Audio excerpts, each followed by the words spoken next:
सुप्रभात बच्चों। आज हम सोहन लाल द्विवेदी द्वारा रचित इस सुंदर कविता को पढ़ेंगे जो कि देशभक्ति की भावना से सराबोर है। आप जैसे छोटे छोटे बच्चे अपनी भारत माता के लिए क्या कुछ करने की अभिलाषा रखते हैं, आइए इस कविता के माध्यम से जानें।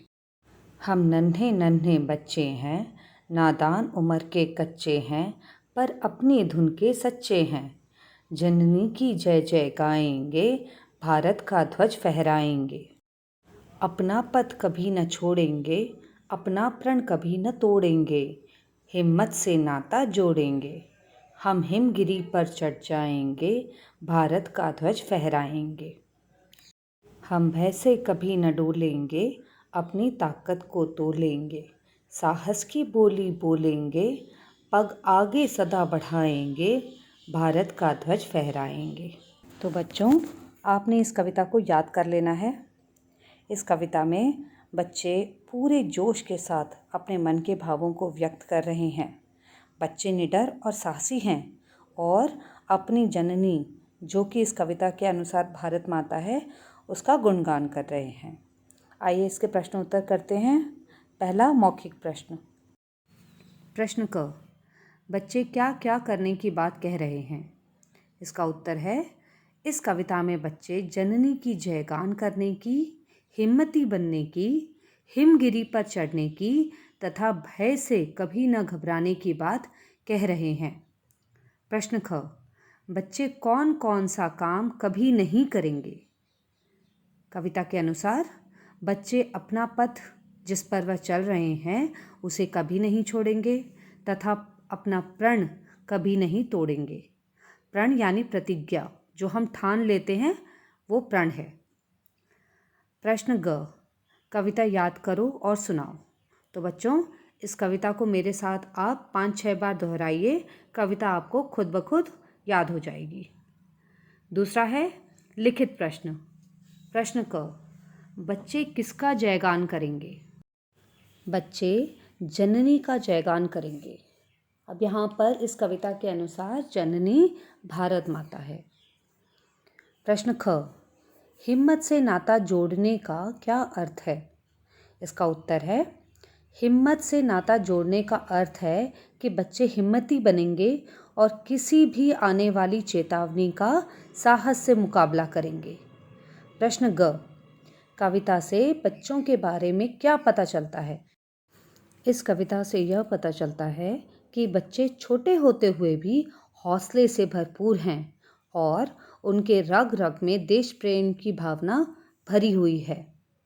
अब आगे बढ़ते हैं। प्रश्न 3, कविता की पंक्तियां पूरी करो। प्रश्न क, अब बच्चों देखिए, ये कविता की पंक्तियां हैं। कविता में से ही पंक्तियां चुनकर आपने इस रिक्त स्थान में भरनी है। हम डैश नादान डैश पर डैश। तो इसमें पहला वाला जो लाइन है उसमें होगा, हम नन्हे नन्हे बच्चे हैं। दूसरी पंक्ति, नादान उम्र के कच्चे हैं। तीसरी पंक्ति, पर अपनी धुन के सच्चे हैं। तो इसी तरीके से आप कविता में से देखकर प्रश्न ख और ग खुद से करेंगे। अब आगे बढ़ते हैं। प्रश्न 1 देखिए, भाषा बोध से। शब्दों को समान अर्थ वाले शब्दों से मिलाओ। अब इनके सामने समान अर्थ वाले शब्द हैं। पहला वर्ड है ध्वज। ध्वज होता है झंडा, जैसे हमारे भारत का झंडा है उसे हम भारत का ध्वज भी बोलते हैं। अब दूसरी तरफ देखिए, वहाँ पर जो शब्द दिए हुए हैं, पहाड़, रास्ता, माँ, प्रतिज्ञा, पताका, बर्फ़। तो इसमें ध्वज का जो मीनिंग होगा वो है पताका। ध्वज, पताका, झंडा सब एक है। दूसरा है गिरी। गिरी हम पहाड़, पर्वत इनको बोलते हैं। तो गिरी का समान अर्थ वाला शब्द होगा पहाड़। तीसरा है हिम। हिम यानी बर्फ़। हिमालय को हम हिमगिरी भी बोलते हैं क्योंकि उस पर चोटियों पर बर्फ़ जमी हुई होती है। तो हिम का अर्थ है बर्फ़। पथ यानी रास्ता। जननी यानी माँ, जो हमें जन्म देती है, जो हमारी देखभाल करती है, वो है माँ। प्रण यानी जो हम ठान लेते हैं, जो हम प्रतिज्ञा खुद से वादा करते हैं, तो यहाँ पर प्रण का अर्थ है प्रतिज्ञा।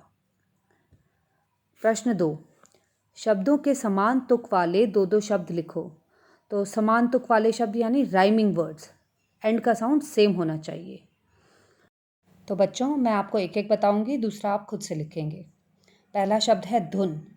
तो धुन का एक समान तुक वाला शब्द हो सकता है सुन। दूसरा शब्द है नाता। नाता का समान तुक वाला शब्द हो सकता है माता। भय, भय का हो सकता है जय। बोली, टोली। जोड़ना, मोड़ना। इसके आगे दूसरे शब्द आप खुद से ढूंढ के लिखेंगे। प्रश्न 3, समझो और लिखो। नादान। अब बच्चों ब्रेक कर करके लिखना है। जो भी व्यंजन दिया हुआ है उसकी मात्रा के साथ आप उसको तोड़ तोड़ के लिखना है। जैसे पहले नादान है, नादान में ना प्लस दा प्लस न। इस तरह से बाकी सारे प्रश्न आप खुद से करेंगे। बहुत ही सरल है, आई एम श्योर आप कर पाओगे। नेक्स्ट पेज पे देखिए, सोचो और लिखो। हमें अपने राष्ट्रीय ध्वज के सम्मान के लिए क्या करना चाहिए?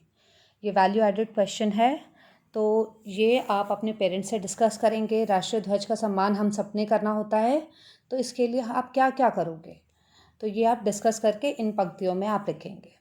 अगर कोई प्रश्न आपको फिर भी समझ में नहीं आया हो तो आप कमेंट बॉक्स में आप अपना प्रश्न बताइए, मैं उसे दोबारा से एक्सप्लेन करने की कोशिश करूँगी।